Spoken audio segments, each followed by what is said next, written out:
اعوذ باللہ من الشیطان الرجیم بسم اللہ الرحمن الرحیم السلام علیکم ورحمۃ اللہ وبرکاتہ۔ معزز حاضرین اکرام، بزرگان قوم اور ملت، میری عزت دار ماں اور بہنوں، غیور نوجوان ساتھیوں، پس پردہ بیٹھ کر سننے والے میری ماں اور بہنوں، میرے تمام مجلسی رفقا، شینشین پر تشریف فرما مہاراشٹرا کے مجلس اتحاد المسلمین کے صدر وہ سابقہ رکن پارلیمان محترم جناب سید امتیاز جلیل صاحب، مالیگاؤں کے نو منتخب شدہ رکن اسمبلی مفتی اسماعیل صاحب، عبد المالک صاحب، ڈاکٹر خالد صاحب، اورنگ آباد کے ناصر صدیقی صاحب اور شینشین پر تشریف فرما معزز حاضرین اکرام، بزرگان قوم اور ملت، علماء اور مشائخین عظام، میں سب سے پہلے مالیگاؤں کی عوام کا شکریہ ادا کرتا ہوں کہ اللہ سبحانہ و تعالیٰ نے آپ تمام کے دل میں اس بات کو ڈالا کہ آپ یہاں سے مجلس اتحاد المسلمین کے امیدوار حضرت مولانا مفتی اسماعیل صاحب کو اپنا قیمتی ووٹ دیں۔ میں آپ کا شکریہ اس لیے بھی ادا کرنا چاہوں گا کہ آپ تمام نے مفتی اسماعیل صاحب کو اپنا ووٹ دے کر ان کو دوبارہ مالیگاؤں کا رکن اسمبلی منتخب فرمایا آپ کی خدمت کے لیے۔ یہ مفتی اسماعیل صاحب کی کامیابی نہیں ہے، بلکہ یہ کامیابی آپ کے اتحاد کی کامیابی ہے، یہ آپ کے سیاسی شعور کی کامیابی ہے۔ آپ نے مالیگاؤں کی عوام نے انفرادیت کو مسترد کیا اور آپ نے اجتماعیت کو کامیاب کیا۔ مفتی اسماعیل صاحب یا مجلس اتحاد المسلمین کی کامیابی سے زیادہ یہ ہے کہ ہم نے برائی کو شکست دی اور ہم نے نیکی کو مضبوط کیا۔ آپ نے مجلس اتحاد المسلمین کے امیدوار کو کامیاب کر کے پیغام دیا کہ آپ مالیگاؤں میں کسی بھی قسم کی غنڈہ گردی کو برداشت نہیں کرتے ہیں، آپ یہاں پر امن چاہتے ہیں۔ آپ نے اپنے ایک ایک ووٹ کو پتنگ کے نشان پر بٹن دبا کر یہ بتا دیا کہ ہم بٹن تو دبا رہے ہیں پتنگ کے نشان پر، مگر ہم نہیں چاہتے کہ جو بٹن اور پاؤڈر کا کاروبار کرنے والے لوگ ہیں، جو ہمارے بچوں کی زندگیوں کو برباد کر رہے ہیں، ہم ان لوگوں کو ووٹ نہیں دیں گے۔ آپ نے بٹن دبایا تو بٹن بیچنے والوں کی اب نیند حرام ہو چکی ہے۔ میں آپ تمام کا وہ پٹاخے روک دو بھائی، وہ پٹاخے رکوا دیجیے۔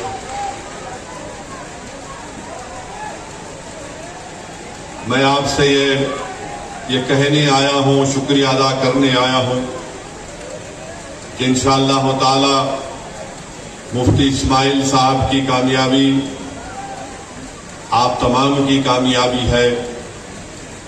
میں اپنی آواز کے ذریعے ہماری عزتدار ماں اور بہنوں کا بھی شکریہ ادا کرنا چاہوں گا کہ انہوں نے مجلس اتحاد المسلمین سے اپنی بے پناہ محبت اور وابستگی کا ثبوت دے کر یہاں پر انہوں نے اتحاد کو کامیاب کیا۔ مجلس اتحاد المسلمین کے امیدوار کی کامیابی اجتماعیت کی کامیابی ہے. جو لوگ الیکشن لڑ رہے تھے مفتی اسماعیل صاحب کے خلاف، وہ یہ سمجھ رہے تھے کہ ہم کو الیکشن جیتنا اس لیے ضروری ہے کہ ہم کو اپنی طاقت میں اضافہ کرنا ہے تاکہ ہم اپنے مالیگاؤں کے غریب عوام پر ظلم کر سکے. وہ الیکشن دولت کی بنیاد پر اس لیے لڑ رہے تھے کیونکہ ان کو یہ امید تھی کہ ہم دولت کما لیں گے جیتنے کے بعد. بہرحال میرے عزیز دوستوں اور بزرگوں، میں آپ تمام کو سلام کرتا ہوں. مجلس اتحاد المسلمین کے تمام ذمہ داروں کو، اراکین کا شکریہ ادا کرتا ہوں اور ان تمام لوگوں کا بھی شکریہ ادا کرتا ہوں جو خاموشی کے ساتھ مجلس اتحاد المسلمین کے امیدوار کی کامیابی کے لیے بہت محنت کیے، جستجو کیے، اپنے راتوں کی نیند کو برباد کیا اور مفتی اسماعیل صاحب اور مجلس اتحاد المسلمین کو یہاں سے کامیاب اور کامران کیا. اب ہم مفتی اسماعیل صاحب سے بھی گزارش کرتے ہیں کہ مفتی اسماعیل صاحب بحیثیت رکن اسمبلی مالیگاؤں میں جو غنڈہ گردی کرنے کی کوشش کرے گا، مفتی اسماعیل صاحب غنڈہ گردی کو یہاں سے ختم کریں گے. ہم امید کرتے ہیں اور ہم کو یقین ہے کہ مفتی اسماعیل صاحب جو ڈرگ کا کاروبار کر رہے ہیں، جو بٹن کے نام پر یا پاؤڈر کے نام پر، مفتی اسماعیل صاحب اپنی پوری طاقت لگا کر ان کاروبار کرنے والوں کا تعاقب کریں گے اور وہ مالیگاؤں کی سرزمین پر وہ نظر نہیں آئیں گے انشاءاللہ تعالی. جو لوگ ڈرگز کا کاروبار کر رہے ہیں وہ دور رہے ہم سے، مالیگاؤں سے دور چلے جائیں، کیونکہ مجھے معلوم ہوا کہ یہاں پر پولیس نے بھی بٹن یا پاؤڈر خرید 2,27,000 کی لاگت کا یہاں پر پکڑا بھی ہے الیکشن کے بعد. میں پولیس والوں کا بھی شکریہ ادا کرتا ہوں اس معاملے میں، کیونکہ انہوں نے ایسے لوگوں کے خلاف ان کو کارروائی کرنے کی ضرورت ہے جو ہمارے ملک اور ہمارے مالیگاؤں کی نسلوں کو برباد کرنا چاہتے ہیں. اگر عوام ساتھ دیتی رہی تو یقیناً انشاءاللہ تعالی مجلس اتحاد المسلمین اور تمام مجلس کے ذمہ داران اس مالیگاؤں سے یہ تمام نشے کے کاروبار کرنے والوں کو مکت کریں گے. یہ زمین ان کے لیے تنگ ہم کر دینا چاہیے. نہ کوئی غنڈہ گردی کرے، نہ کوئی گولی چلانے کا دوبارہ سوچے، نہ کوئی نشے کا کاروبار کرنے کا خواب دیکھے. اب انشاءاللہ تعالی ہم مفتی صاحب سے یہ پرزور گزارش اور اپیل بھی کرتے ہیں کہ وکاس اور ترقیاتی کام کو اچھے اور بڑے پیمانے پر انشاءاللہ تعالی مالیگاؤں میں انجام دیا جائے گا. کیونکہ اگر ہم آج سے شروع کریں گے تو دیکھتے دیکھتے 2029 آ جائے گا، تو ہم کو اور پہلے سے زیادہ ان تمام ترقیاتی اور وکاس کے کام کو کرانا بہت ضروری ہے. میں ہمارے تمام مجلس کے میرے رفقا سے بھی اپیل کروں گا کہ وہ مفتی اسماعیل صاحب کو ساتھ لے کر پورے ان ترقیاتی اور وکاس کاموں کے تعلق سے وہ دل و جان سے کوشش کریں اور ان ڈیولپمنٹ کے کام کو کروائیں. آج ہماری ملاقات پاور لوم کے ذمہ داروں سے ہوئی ہے. انہوں نے اپنے مسائل ہم کو بتائے ہیں.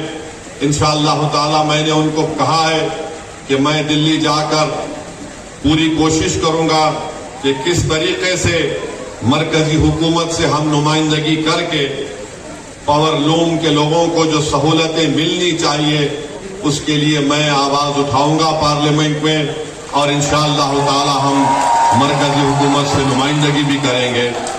یہاں پر جو ذمہ دار ہم سے ملاقات کیے انہوں نے بتایا کہ یہاں پر MSEDCL MDS میٹر اور tender B1 B2 registrar prize stamping UDCPR GIS CETP ACB, BOMS, RTO اور اس طرح کے ایک لسٹ دی ہے جو یہاں پر زیر تکمیل کام ہے.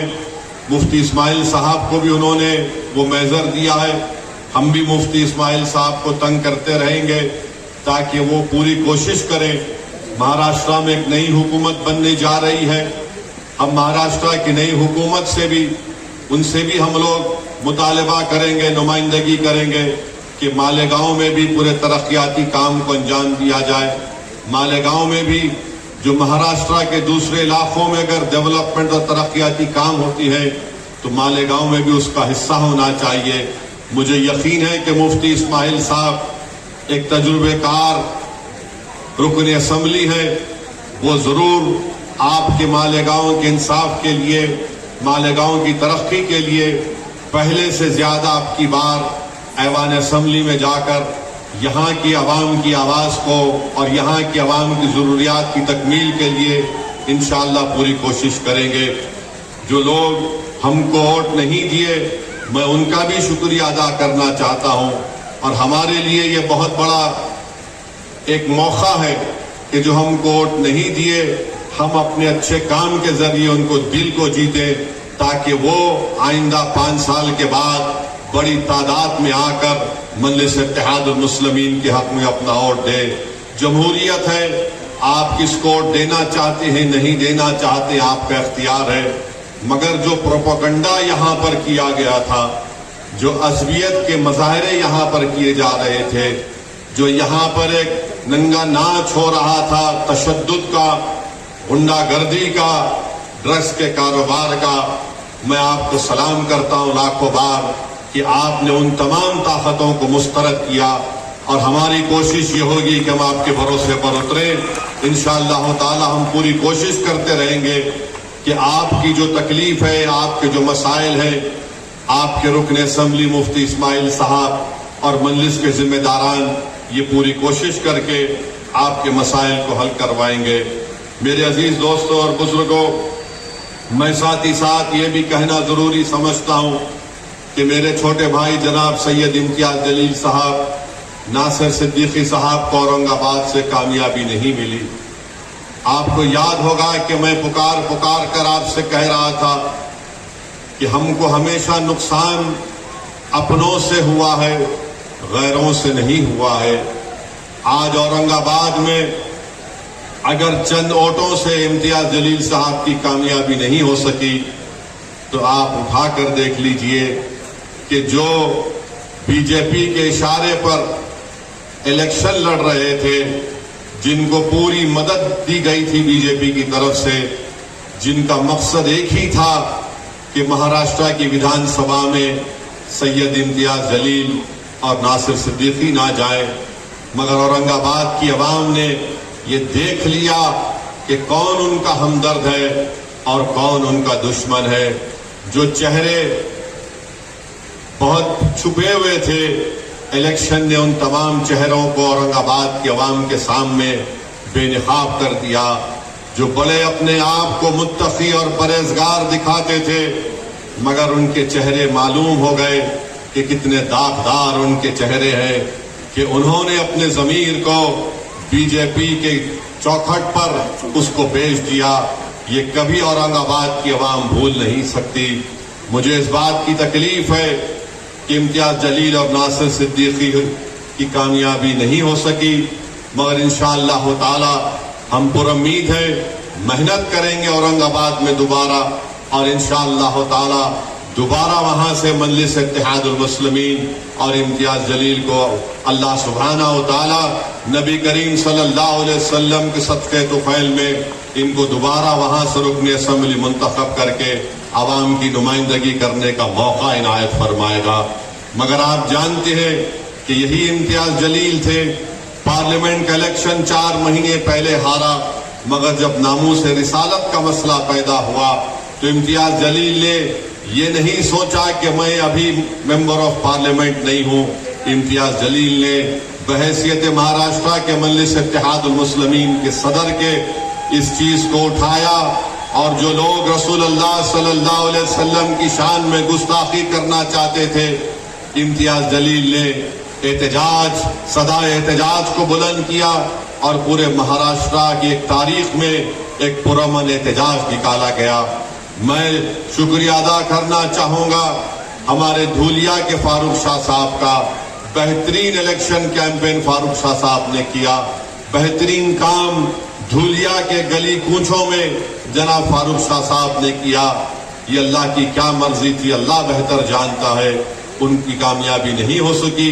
مجھے یقین ہے کہ فاروق شاہ اپنے گھر میں بیٹھنے والا نہیں ہے.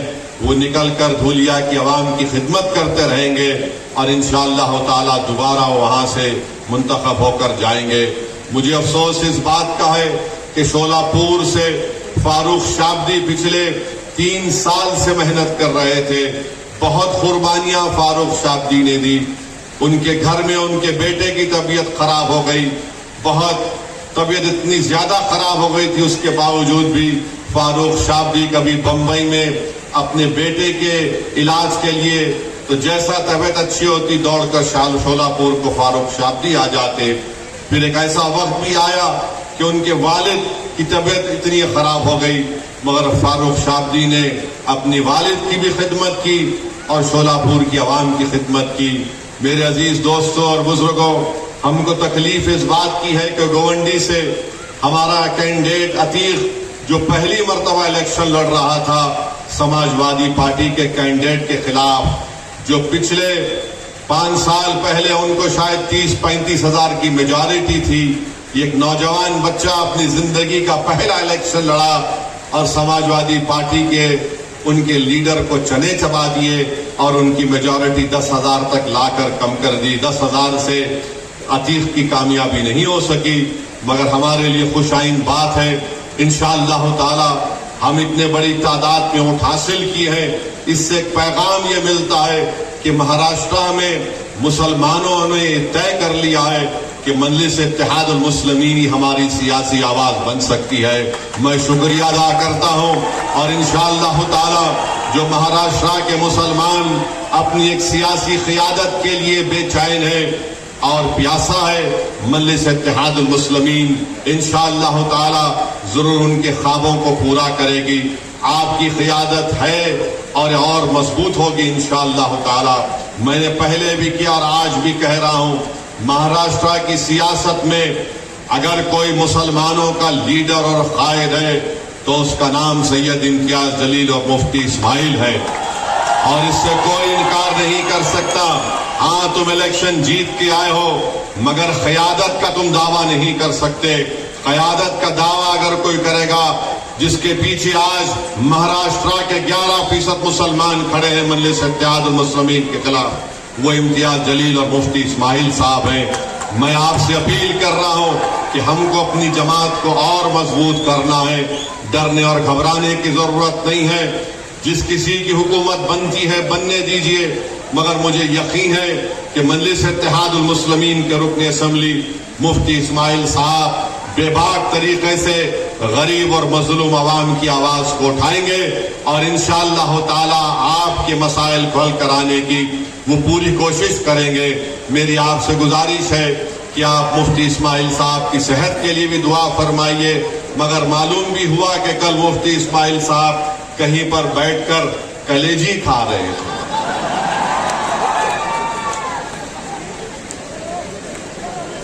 اب یہ کلیجی کھا رہے تھے تو کسی کے گردے میں درد ہو گیا. یعنی کسی کا دل رکھنے کے لیے مفتی صاحب بولے لا دے دے، تھوڑا چک لیے، نہیں کلیجی کھائے، اب کیسا طبیعت اچھی ہو گئی.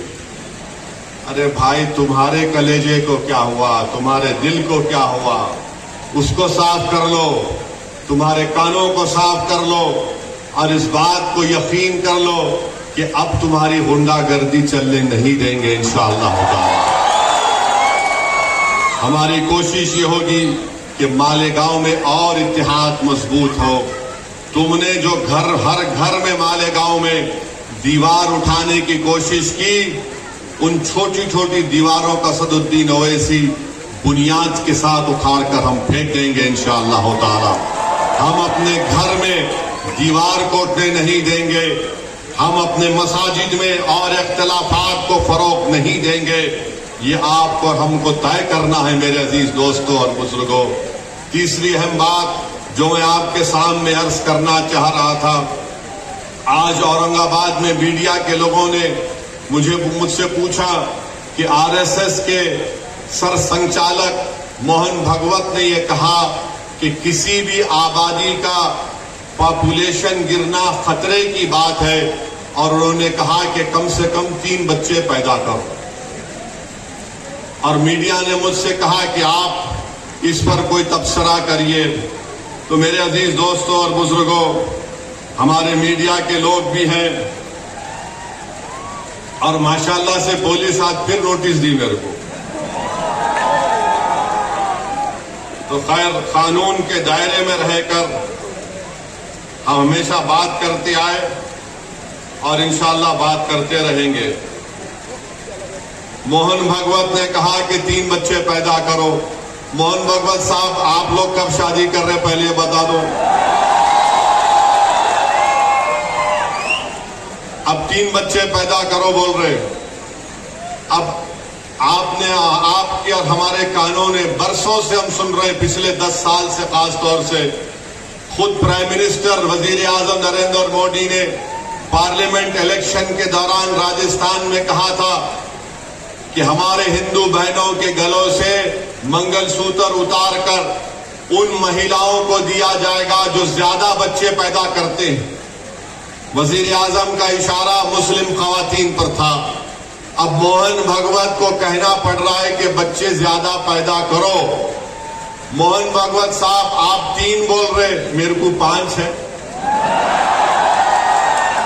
مفتی صاحب آپ کو کتنے ہیں؟ دھاٹو 4 ہے. آپ بہت کنجوسی کرے، آپ اس میں بھی کنجوسی کر رہے مفتی صاحب.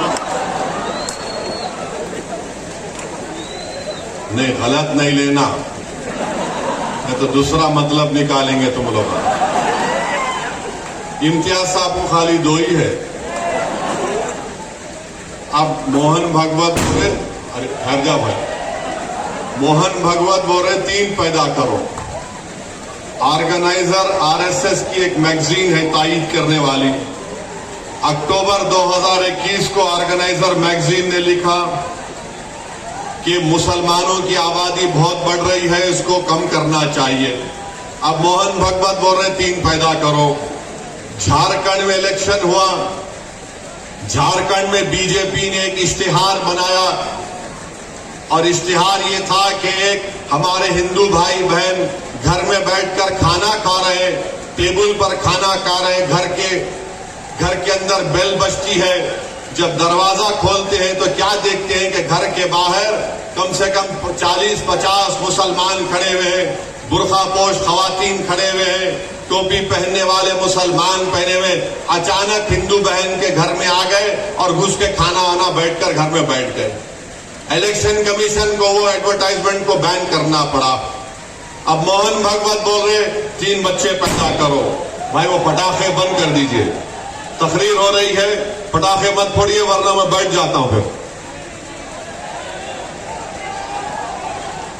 موہن بھگوت جو بول رہے ہیں، میں آپ کو بتا رہا ہوں کہ کتنے مرتبہ ہم نے سنا کہ مسلمان آبادی بہت بڑا ہے.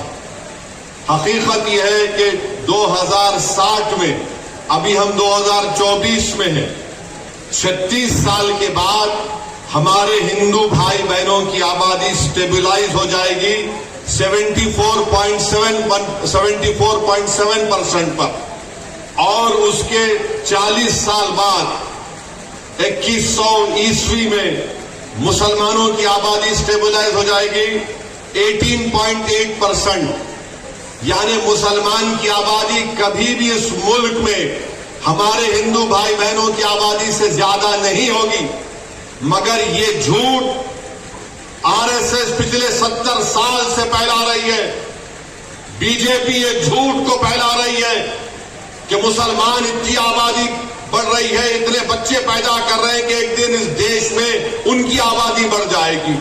یہ ان کا پہلا جھوٹ. ان کا دوسرا جھوٹ آپ کو بتا رہا ہوں.